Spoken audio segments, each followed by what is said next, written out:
O tema da mensagem de hoje é leve Jesus para casa. Amém? Nós vamos estar lendo Mateus capítulo 8, versículo de número 14. Acompanhe no quadro, por favor. Mateus 8, 14, que diz assim: Tendo Jesus chegado à casa de Pedro, viu a sogra deste acamada e ardendo em febre. Mas Jesus tomou-a pela mão e a febre a deixou. Ela se levantou e passou a servi-lo. Chegando à tarde, trouxeram muitos endemoniados, e ele meramente com a palavra expeliu os espíritos e curou a todos os que estavam doentes. Para que se cumprisse o que fora dito por intermédio do profeta Isaías, ele mesmo tomou as nossas enfermidades e carregou as nossas doenças. Amém? Imagine, amado, que você, ao chegar em casa, você encontre alguém da sua família em estado de choque, muito doente, estando talvez até à beira da morte. E imagine também que você não tenha como remover esse doente. Não dá tempo de chamar o médico. O que você faria? Eu sei que esse quadro talvez seja apavorante, né, da maneira que eu estou colocando, mas foi exatamente o que aconteceu com Pedro. Imagine que ele teve a graça, a sorte, de naquele dia estar o dia inteiro com Jesus, e sem saber que a sua sogra estava passando mal em casa, ele levou Jesus para casa. Depois de ter caminhado o dia inteiro, numa época em que não existia a medicina como é avançada nos dias de hoje, numa época que não tinha como você pegar um telefone e chamar o resgate para que ele vá até a sua casa e resgate aquela pessoa que está impossibilitada de andar. Não havia nenhum tipo de remédios, não havia antibiótico, não havia exames, mas lá estava Jesus. Mesmo sem ter sido chamado para esta finalidade, amado, ele com seu amor, com a sua misericórdia, com a sua compaixão, ele visita a casa de Pedro e abençoa aquela mulher. Ela estava com febre. Nós sabemos que quando o corpo ele mostra a febre, é porque existe algum órgão do nosso corpo que está infeccionado, está inflamado. E a febre nada mais é do que um termômetro que mostra que alguma parte do corpo não está bem. Imagine se Pedro chegasse lá e não tivesse com Jesus. Provavelmente aquela mulher, o estado da febre dela era muito alta. Eu quero que você entenda que Jesus chamou a Pedro, que era pescador, para ser pescador de almas. E ele disse: fique em paz, porque da tua casa cuido eu, da tua família cuido eu, das tuas finanças cuido eu. Você não vai precisar mais trabalhar pescando, sabe, lançando a rede, porque agora você vai andar comigo, você vai ganhar homens, você vai pregar para homens e da tua casa não faltará nada. Sabe, irmão, aquela sogra não era apenas mais uma sogra. Acredita-se que Pedro tinha crianças muito pequenas e que aquela sogra ajudava muito na casa a cuidar das crianças. Naquela época se tinha muitos filhos. Para que para que Pedro pudesse fazer a obra junto com Jesus, na maioria das vezes a sua esposa tinha que estar junto. O diabo às vezes ele pode querer tocar em alguém da tua casa, em algum pertence que é seu, mas saiba que o Senhor Jesus está à frente e Ele coloca por terra todo o mal que se levantar contra a tua vida. Aquela sogra era a bênção da vida de Pedro, era ajudadora. E ela estava a ponto de morrer. Mas quando nós carregamos e convidamos Jesus para entrar na nossa casa, não há enfermidade, não há maldição que possa permanecer. Amém? Alguém pode dizer: ah, pastor, mas hoje em dia é diferente. Hoje em dia há médicos, há ambulância, laboratórios, vários tipos de remédios. Agora tem a tecnologia que está andando lado a lado com a saúde. É verdade. Eu até sei que o nosso sistema de saúde não é um dos melhores, mas é muito melhor do que daquela época que não tinha nada. Não é verdade? Mas sem sombra de dúvida, amado, hoje também tem enfermidade muito piores do que naquela época. E que nós precisamos da misericórdia do Senhor. Febre naquela época era uma doença que matava. Como uma mulher que não tinha passagem para ter uma criança em parto normal, não existia cesárea, também morria. E muitas outras enfermidades que matavam. A raça humana hoje nunca esteve tão doente como nós temos visto hoje. Antigamente, diabetes era doença de velho. Hoje, crianças têm diabetes. Câncer era algo muito distante, era um caso ou outro, e hoje a gente tem visto quantas pessoas estarem com câncer. Jesus disse que nos últimos dias isso aconteceria. Mas o Espírito Santo tem um recado para ti hoje, dizendo: para que haja cura de todos esses males, leve Jesus para a sua casa. Talvez você ainda não saiba, amado, mas pode haver alguém doente dentro da sua casa, sabe? Eu não estou me referindo exatamente a doenças de inflamações, de infecções, mas doenças espirituais, que você até recentemente tinha, talvez até o último encontro não imaginava que tinha, e estava lá. E você foi livre, você foi liberto, porque nós fomos ao lugar onde tivemos um encontro com Jesus. E quando isso acontece, Ele nos purifica, Ele nos limpa, assim como fez com a sogra de Pedro. Tenho certeza que se você levar Jesus para casa, Ele fará maravilhas, porque no local aonde Ele está, maravilhas acontecem. Na casa em que Ele entrar, essa casa passa a ser diferente. Leve-o para casa e você terá surpresas agradáveis. Veja o que ele fez na casa do apóstolo Pedro. Primeiro, Jesus curou o doente da casa. Quem que estava doente naquela casa? Não era a sogra? E a Bíblia diz que Jesus se dirigiu a ela e disse assim: febre, eu te repreendo. Quando nós vamos repreender uma enfermidade, nós devemos chamá-la pelo nome e repreender. Traz essa cadeira aqui, por favor. Traz uma cadeira aqui em cima. Se eu pegar essa cadeira aqui e falar: cadeira, eu te ordeno que saia daqui, ou te repreendo, ela pode me escutar? Por que ela não pode me escutar?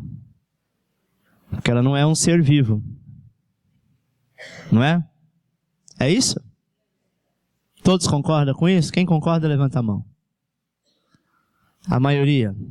Por que Ezequiel, no vale de ossos secos, profetizou em ossos que não estavam vivos? Era apenas ossos sequíssimos. E os ossos ouviram. Por uma única razão. Porque quando a palavra de Deus é ordenada, ainda uma cadeira, ela tem que sair do lugar. Porque Jesus disse: se você tem fé, olhe para este monte. O monte tem vida? E ordeno: lança-te no mar, e ele assim o fará. Irmão, então não tem limite quando nós colocamos a ordem no nome de Jesus. Jesus olha para aquela mulher e disse assim, olha para a febre, e diz: febre, eu te repreendo. Ele não fala como médico. Talvez fosse um médico, ia dizer: órgão fulano de tal, que está com uma infecção tal, que está com uma bactéria tal, eu começo agora a amarrar essa bactéria para que o órgão possa viver, as células e medulas possam então, enfim, um monte de blá, blá, blá, blá, blá, que eu e você talvez não entenderia. Mas nós não precisamos disso. A Bíblia diz que no passado, no livro de Josué, ele estava numa guerra. E o tempo, as 24 horas, era muito pouco para ele ganhar a guerra. Ele não tinha opção. Naquela época, Josué não sabia que quem girava era a terra, ele pensava que era o sol. E para ele vencer a guerra, ele precisava que estivesse dia claro. Ele olha para o sol e diz: sol, eu te ordeno, pare aonde você está. Ele não precisava ser nenhum físico para entender isso. Porque aquilo que você determina, mesmo que você não entenda, Deus sabe o que é e traz a existência para que aconteça. Eu conheço pessoas que dizem assim: ah, pastor, mas eu não sei orar, pastor. Como é que eu vou chegar na minha casa, vou levar Jesus na minha casa, tá meu pai doente, tá minha mãe doente, estão desempregados, estão passando por uma situação difícil. Como que eu vou chegar lá e falar assim, olha, vai acontecer isso, acontecer aquilo, da tua maneira, do teu jeito, o mais simples que você tiver, que você for.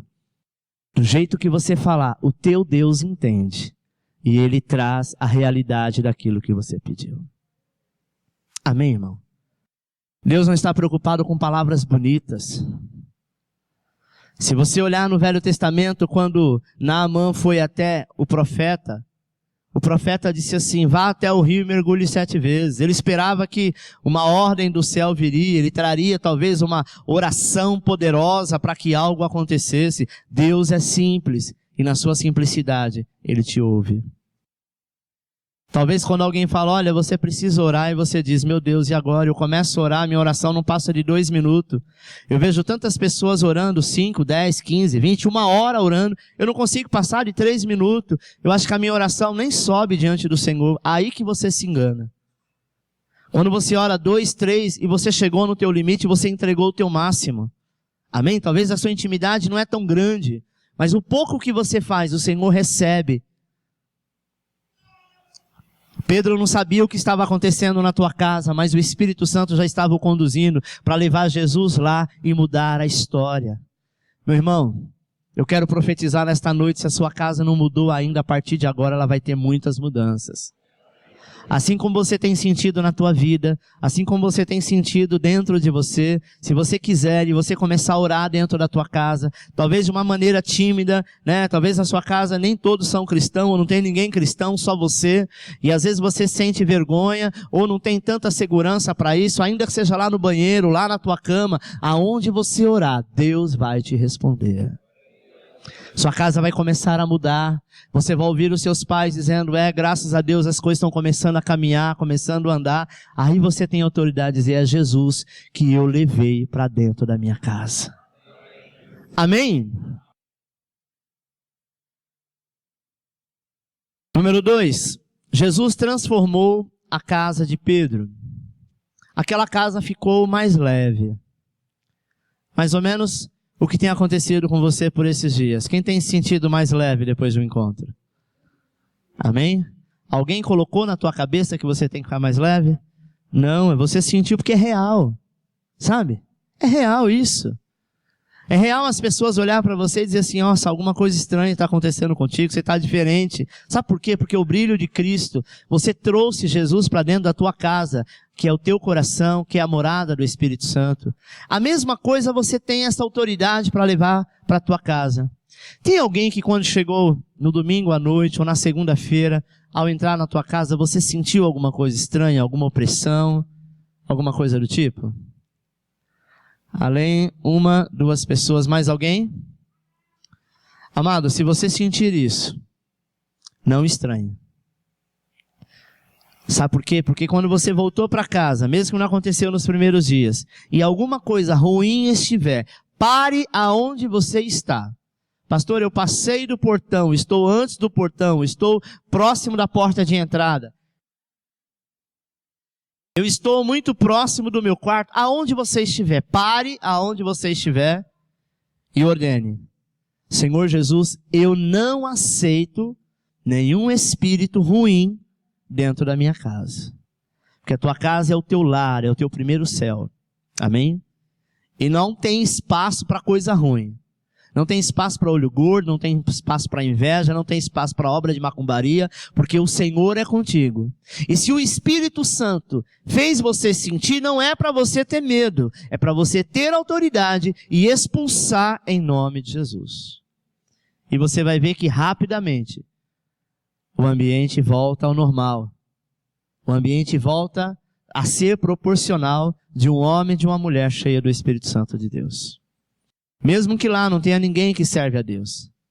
Mas você é a luz no meio das trevas. Amém, meu irmão? A casa de Pedro ficou mais leve, cheio de vida, cheio de alegria. Eu sei que você gosta, por muitas vezes, sabe, de ficar na sua casa. Assim como eu gosto da minha casa. Assim como nós sabemos que a nossa casa é o nosso cantinho preferido, né? Mas será que a sua casa ela não poderia ainda ser melhor? Será que a sua casa não poderia ser aquele lugar especial aonde os seus amigos, os seus vizinhos, os seus parentes vão chegar lá e falar: nossa, estranho, eu venho aqui, eu sinto uma paz. Eu venho para cá e não tenho vontade de ir embora. Assim deve ser a nossa casa. Porque a nossa casa é o lugar onde Jesus está. Sabe, irmão? Muito breve, nós estaremos pedindo a algumas pessoas, ou quem decidir, ceder a sua casa por um tempo para que a gente possa fazer células. Será células de adultos e células de jovens. E aquele que realmente abrir a tua casa e dizer: pastor, a minha casa está aberta para esse trabalho da obra de Deus, eu tenho certeza que Jesus vai entrar com tudo na sua casa. A mesma coisa que nós pregamos na campanha de Obed-Edom. A arca da aliança vai entrar na sua casa. Vidas serão curadas, restauradas. E Deus vai estabelecer lá o reino dele. Amém? Nós somos chamados para ser vencedores. Eu sei que nem todos podem, nem todos têm essa possibilidade. Amém por isso. Mas aquele que puder sentir o toque do Senhor, não se intimide. Tem gente que diz: não, mas eu vou chamar na minha casa ainda está em construção, ainda não está totalmente reformada, ainda não está como eu gostaria de estar. Meu irmão, ninguém vai lá olhar a tua casa, mas nós vamos lá levar a bênção de Deus, implantar o reino de Deus, e verdadeiramente o Senhor será exaltado. Vidas irão lá para ser curado, para ser restaurado, para ser bendito, para ser abençoado. E é isso que o Senhor quer, que você seja a extensão. Pedro, ele leva Jesus na casa dele, sabe? Com toda a satisfação e alegria. Ele convida Jesus para aquela casa, e Jesus, quando ele entra, ele não pergunta: Pedro, você quer que eu faça uma oração para a tua sogra? Em momento algum a Bíblia diz que Jesus fala assim: Pedro, eu senti de fazer uma oração. Jesus, quando ele entra no lugar e vê alguma coisa errada, alguma coisa fora do lugar, alguma coisa que é maldição, a presença dele já faz com que isso fique constrangido e saia fora. Porque aonde ele está, a bênção também ali chegará. Amém? Assim como nós gostamos, amado, de estar na nossa casa, muito mais você vai gostar quando você sentir a presença do Senhor. Talvez a sua casa por um tempo andou assim meio carregada, sabe? Meio o ambiente pesado, angustiado. Eu conheço casas que as pessoas dizem assim: pastor, eu saio de casa para trabalhar e eu não tenho vontade de voltar para casa. Porque na minha casa é muita guerra, muita briga, sabe? Meu pai e minha mãe não se dão bem, não se entendem. Meus irmãos é um querendo matar o outro. Uma casa como essa não tem Jesus. Porque o dia que Jesus entrar, esta guerra acaba. Esta guerra é colocada por fim. Porque aonde Jesus entra, existe paz, existe alegria, existe harmonia. E é isso que nós precisamos clamar ao Senhor por essa existência. Terceiro, Jesus cumpriu uma profecia bíblica dentro da casa de Pedro. No ano 550 a.C., Isaías profetizou que viria o Messias, e este Messias viria curando, salvando e libertando, principalmente nas casas. Você sabia que a igreja, quando nasceu, ela não nasceu num templo? Ela nasceu nas casas? A igreja primitiva, que foi a primeira igreja, né, que nasceu antes mesmo da igreja católica, porque a igreja primitiva, a igreja de Cristo, foi a primeira, por isso chamada primitiva. Ela iniciou nas casas. Eles não tinham templo. O templo que existia na época foi destruído. E o que ficou de pé era o templo de Herodes, onde existia deuses. E lá não se adorava a Deus. Amém? Então eram casas, eram como se fossem pequenos grupos, células, que eles adoravam ao Senhor. E ali, irmãos, por muito tempo, se cumpriu, e ainda hoje se cumpre, essa profecia messiânica de Isaías, dizendo que o Senhor entra nas casas e ainda cura muitos, trazendo a libertação, a cura e a restauração. Quando nós convidamos Jesus para entrar dentro da nossa casa, nós somos beneficiados por essa presença. E Pedro, ao levá-lo à casa dele, ele teve o privilégio de cumprir esta maravilhosa profecia ministrada por Isaías.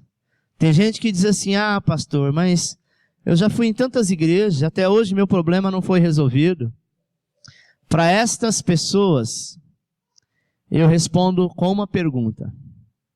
Você já levou Jesus para dentro da sua casa? Deus várias vezes quis entrar, mas às vezes nós não deixamos. Como assim? Tem pessoas que é cristão, e apenas ele na família, mas dentro da casa dele, ele não divulga de quem ele é. É engraçado que o católico, o espírita, o budista, todos eles têm o seu altar, não é verdade? Tem lá o altar de Buda, o altar da Cidinha, normalmente fica em cima da geladeira, né? O altar do Buda, do A, do B e do C. E o cristão não tem altar. Não tem altar porque ele não adora nenhum tipo de imagem. Mas para ter altar não precisa ter imagem. Eu já preguei isso aqui, acho que o ano passado, eu falei sobre a sua casa, você reservar um lugar para Deus. Quantos tem na sua casa um lugar reservado para o Senhor? Percebe que na tua casa tem o lugar reservado da sala, que é o objeto central, que é a televisão. Quando recebe uma visita, todos ficam ali. Outros lugares é na cozinha, né? Recebe a visita na cozinha. No quarto, o ponto central é a sua cama, o seu guarda-roupa. No banheiro não precisa nem dizer o que é. Não é verdade? Na garagem é o seu carro. Lá naquele quartinho de bagunça, o nome já diz, é bagunça. E aonde o Senhor está? Será que nós já separamos um lugar para dizer, não, esse lugar aqui é meu lugar de oração, é o lugar em que eu oro, é o lugar em que eu busco a presença do Senhor?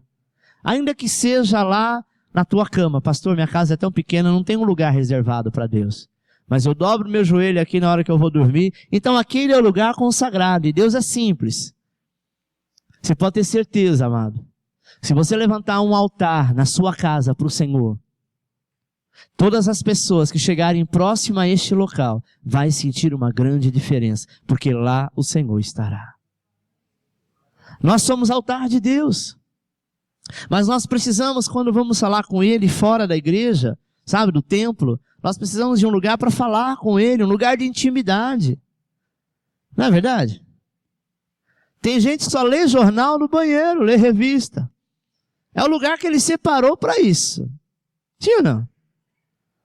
E às vezes nós não temos um lugar para ler a palavra de Deus, para buscar o conhecimento, porque não temos tempo. Você tem o lugar do seu computador, onde normalmente tem pessoas que ficam horas no Facebook. Agora com o WhatsApp, fica horas e o dia inteiro, né? Por falar em WhatsApp, o grupo abençoado que criaram agora, hein? 8:30 da manhã tinha 230 mensagens. Esse povo não dorme, não? Meu Deus, eu acordei, eu li 230 mensagens, 8:30 da manhã?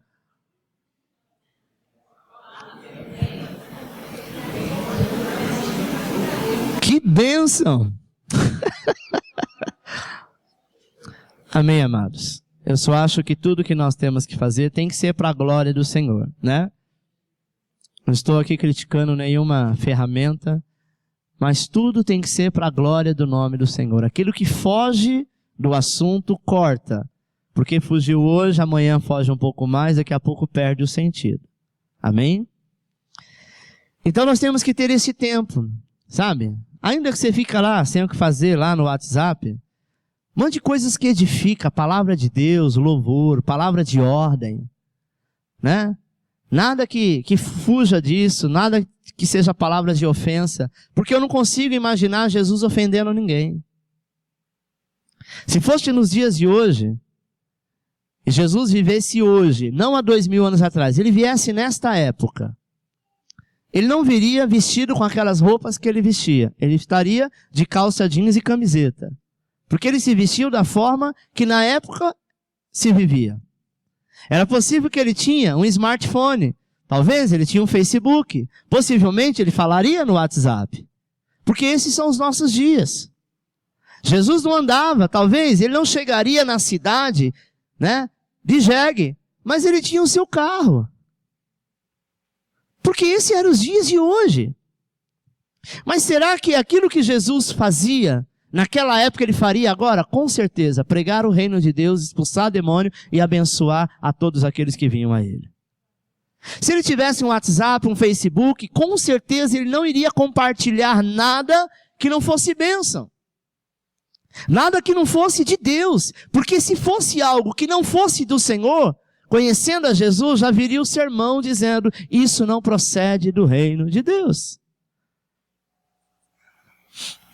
Recentemente eu postei algo no Facebook. Eu não sei o nome da deusa, mas é uma deusa dos Hare Krishna, que ela usa a expressão de colocar a língua para fora. Alguém viu isso? E toda vez que coloca a pessoa, que são servos deles, faz alguma expressão, colocando a língua para fora, ela está adorando esta deusa. E às vezes nós não sabemos de onde vêm as coisas, né? E hoje o que a gente mais vê é pessoas fazendo bico e tirando foto com a língua para fora, sem saber o porquê. Antigamente as pessoas, quando tiravam foto, tentavam fazer uma cara bonita. Uma pose. As pessoas faziam pose. Não é verdade? Já viu aquelas fotos de binóculo? Eu nunca vi nenhuma de bico, fazendo careta ou com a língua para fora. Só que são coisas que a gente vai aprendendo e temos que colocar em prática. Sim ou não? Mas não é porque todo mundo faz que nós devemos fazer. Jesus com certeza repreenderia. Sabe por quê? Porque nós devemos levá-lo para a nossa casa. E a nossa primeira casa é o nosso coração. Pergunte para a pessoa que está aí do seu lado. Jesus está no seu coração, não está? Então nós devemos mantê-lo lá, vivo. Amém? E com certeza. Talvez você me pergunte, pastor, o senhor está falando o tempo inteiro, leve Jesus para casa. Como que eu devo levar Jesus para casa? Em sua alma, em sua mente, em seu coração, através dos seus atos, em cada oportunidade que você tiver. Quantos aqui têm filhos? Alguma vez, não vou perguntar quantas, mas algumas vezes você já contou alguma historinha para o seu filho dormir? Sim? Essa historinha é bíblica? Por que não? Está vendo onde nós erramos? Nós deveríamos falar da história de Noé, do seu jeito, né? Para a criança entender. Nós deveríamos falar de tantos personagens, né? Do peixe lá que engoliu o Jonas. De Jesus que fez milagre para as pessoas que estavam dodói, né? Mas não, nós falamos do chapeuzinho vermelho, do lobo mau, que comeu a vovozinha. Essas histórias, dos não sei quantos porquinhos. As musiquinhas que cantamos, falamos que o coelhinho, ele é da Páscoa. Nunca vi coelho da Páscoa. Então, irmãos, quando nós queremos levar Jesus para casa, nós devemos levar com as nossas atitudes, sabe? Nós devemos levar Jesus para casa quando sabemos que o nosso filho está doente, ainda que você tenha que dar remédio para ele. Preste atenção no que eu vou te dizer. Sente do lado da cama, diz, meu filho, você está com o que? Estou com dor de cabeça, com dor de dente, com dor disso, dor daquilo. Ore primeiro. Espere um tempo fazer efeito. Amém? Possivelmente, você não vai precisar medicá-lo. Porque a criança, ela recebe mais do que o adulto quando você ensina e você explica. Mas nós temos costume de dar dipirona, Benegripe, né? Ainda bem que foi proibido os antibióticos, agora só com receita médica. Porque na minha casa era um tal de Tetretex 500, 250. E se automedicava. Era mais fácil. Só que nós conhecemos um Deus que nós temos que trazer de volta aquele princípio que tinha o apóstolo Pedro para os dias de hoje. Porque ele não mudou, ele é o mesmo. Tem gente que ao invés de orar ao Senhor, dizendo, Deus, eu quero que o Senhor cure a minha casa, a minha sogra, o meu filho, o meu pai, minha mãe, Primeira coisa que ele faz, pega o telefone e diz, eu pago o convênio mesmo, então eu vou ligar no convênio e vou pedir para uma consulta. Eu não estou criticando, Deus colocou os médicos para isso. Mas Deus quer manifestar a glória dele através da sua vida. Talvez você tenha um dom de cura aí escondido. Um talento que você não usa, porque você prefere ir na farmácia gastar o seu dinheiro.